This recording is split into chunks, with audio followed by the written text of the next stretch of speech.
Hinahanap mo ba yung duyan na malaki at malambot?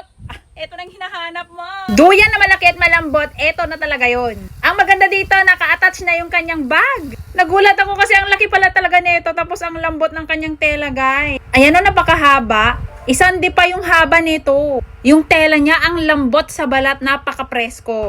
Isang di pa talaga yung haba niya, guys. Sobrang haba. At may kasama na ring tali, kaya literal na isasabit na lang talaga. O ayan, sinabit ko na nga kaagad para matry ko rin kaagad. Bagay na bagay ngayong summer to. Maganda pa, pwede mo siyang dalhin kahit saan. At ayan na nga ako, guys. Ang kilo ko ay 60 kilograms. Pero tingnan nyo naman, kayang-kaya niya ako.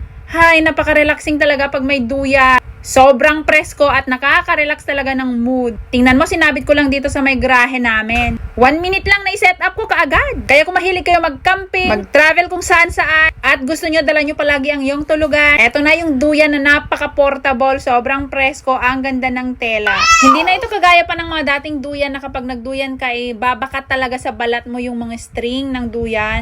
Pero ito cotton siya at parang tela na lang talaga siya. At napakatibay pa. Kaya kung matagal ka na naghahanap ng ganito, sign na to para mag-check out ka na rin. Hoy, napakamura lang nito. So ito na talaga yung matagal ko hinahanap na duyan, guys. Kasi ito yung kasyang-kasya ako. Tapos napakalambot talaga ng tela niyan. Sobrang presko sa balat at hindi ka talaga magbabakat dito.